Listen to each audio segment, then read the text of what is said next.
بسم الله الرحمن الرحيم. الحمد لله رب العالمين والصلاة والسلام على أشرف الأنبياء والمرسلين. السلام عليكم ورحمة الله وبركاته. وحان أري كوبان كورنيا أريجي مدحونها الصومالي الآن ما ننتي شلي وكتيدي جامعة الرعسن دكسيجا أبارسو مقعد اللي هذا برواقه شلي واي تاريخ ذهيد سديد محرم كنا أفر بقول صدق هي أفرتن هجرية كنا بجناد لحية طبعاً كبش سديدات لبعض كن يكوي لبعضنك مدحونه هذا الكيساس أما إيري كيساس وحاوسي وين الدفاعي دكسي جابارسو يجمع ديسة إسلام مركانا وحاوير القاضي ضدكي إيدي دكسي جا قضبك للدونا يكهضي وحاندونا يا قيبك بذا قضب ديساس أما قارك بذا قضب ديساس إن أندول استاجو وحانكب بلابيا بارستا وسميه مدحوينه waxa uu sheegay kadib markii uu maqlay hadal haynta ama uu arkay hadal haynta ka jirta dugsiga abaarso ayaa waxa uu sheegay inuu lugihiisa ku tagay keligii si uu soo ogaado waxa halka ka socda waxaan uu sheegay inay u soo baxday natiijo ah in halkaasi ay tahay meel wanaagsan oo lagu hayo wax u dana ummadda iyo islaamkaba natiijadaas uga soo baxday hadaba natiijada uga soo baxday waxa ama baarista lafteeda ayaa waxa aynu amaan iska weydiinaynaa madaxweynuhu marka uu dalka joogo gooba uu dugsi booqanayo tusaalahaan oo kale bal qiyaasa intuu joogi karaa muddo kooban bad ilaa saacad baa laga yaabaa inuu joogo dugsigaas muddada yare kooban muxuu ku ogaan karaa muxuu xog ku ogaan karaa waxa la sheegay ee tirada badan sidee buu ku ogaan karaa muddada kooban taas waa taas qodobka labaadna waxa laga sheegay dugsigu de ma aha wax la taaban karo oo saa loo gacanta loogu taaban karo ama la arki karo badankoodu oo ma aha inuu hadduu meesha ugu tago wixii la sheegay inuu arkayo sidii maxaa khamri xashiishad dad wax leynaya hub saas ma meesha waxa lagu hayaaba waxay u badan yihiin waxaan la taaban karin waa barbaarin waa afkaar baa lagu fudanaya ardayda afkaar baa lagu shubaya waxa weeye sanawaad soconaysa sidee baad ku ogaan kartaa marka yani ugu badnaan saacad saa lagu ogaan karaa teeda laba marka loo yimaado maxay ku sheegayaan maxay ku sheegi lahaayeen ay kaaga warrami lahaayeen wixii lagu eedanayay may ku sheegayaan طبعا de waxa weeye jawaabtu waxa weeye waa maya haddii uu madaxweynuhu uu doonayo inuu xogta ogaado sida uu sheegay waxay ahayd inuu guddi madax bannaan oo lagu kalsoon yahay loo saaro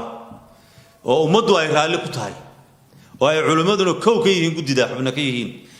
iyaga loo soo ogaan lahaa iyaga ummadda u sheegi lahaa iyagaana ku soo noqon lahaa madaxweynaha oo u sheegi lahaa waxa halka ka jira qodobka labaad ee uu ka hadlay madaxweynuhu waxa uu yani la dhacsanaa arrin uu sheegay inay maalgelin weyn uu sameeyeen qolada xaruntaasi ama dugsigaasi oo waxa uu sheegay arday dabadda loo diray oo ku dhow 300 oo arday oo ka baxay dugsiga abaarso oo lagu maalgeliyay in ka badan 30 milyan oo dollar oo uga jeedo madaxweynuhu maxaa lacag badan ayaa maxaa lagu maalgeliyay waaye kaba soo qaad baa lacag baa lagu maalgeliyay tira badan lacagta qoladii bixisay ma bilaa ujeedo bixisay ujeedo maxay ay kala hayaan ujeedo ma laha miya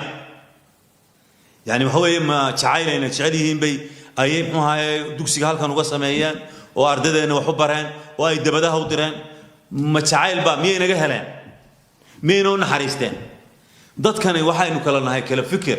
kala diin waa yani ninka intuu ka yimi cilifka adduunka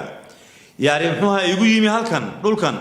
وتشد دديس وامعي طبعا وتشد وليه وتشدد وليه هنا هالكن نكشيجنا وتشدد وحويه إنه يصور صاران ضد إيجا لمدة لفكرة كأجدو أو أي كشبتان كنا صاران وحي هراء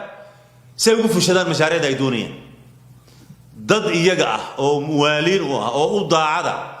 oo ay tababareen sanawaad badan tababareen ay doonayeen soo saaraan waxay doonayaan oo yaani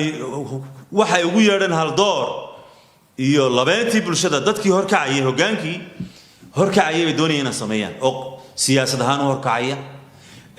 waxbarasho ahaan horkacaya caafimaad ahaan qaybtii dumarka qaybtii dhalinyarada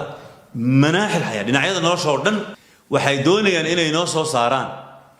dadyow inala magaca inala midab inala dal laakiin maskaxdu aanay maskaxdeennii ahayn qalbiguna aanu qalbigeennii ahayn dhaatada iyo macluumaadka iyo fikirka iyo ideolojiyada ku jirta aanay teennii ahayn aynu rabnay ay tahay ninka samaystay dhaqankiisa iyo fikirkiisa iyo wuxuu doonayo ayay doonayaan inoo soo saaraan teeda labaad nin si cad u doonaya inuu soo saaro hogaamiyeyaal sidee baynu ugu ogolaanay dalkeenna inuu qaabkan oo kale uga shaqeeyo oo u soo saaro hogaamiyaha yaa ii sameynaya aniga hogaamiyaha yaa ii sameynaya ma nin gaala aniga hogaamiye wanaagsan ii sameynaya ma nin aan kala diinnahay ayaa hogaamiye wanaagsan ii sameynaya wuxuu ii sameynayaa mid la aragtiya buu sameynayaa mid muxuu ahaayay la fikra buu sameynayaa mid aniga muxuu ahaayay muuqaal ahaan ii eg laakiin aan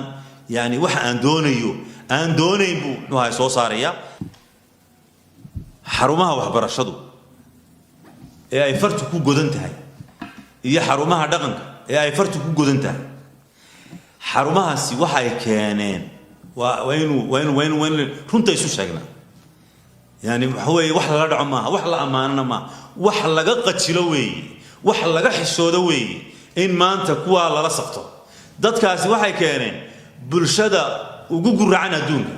bulshada aan sameyn xitaa waxa uu sameeyo xayawaanku waxay keeneen labka wax ka daya ama hungureeya iyo dhadiga wax ka daya ama hungureeya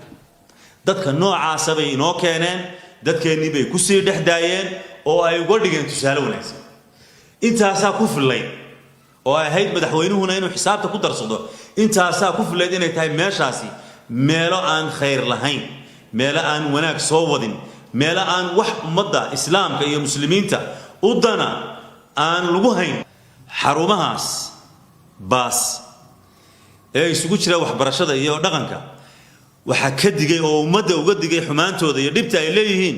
culimadii baa ka digtay gudidii wanaag farista ka digtay wax garadkii baa ka digay intuba way ka digeen meeshaas maxay dawladana way kula dardaarmeen ummadda ka qabta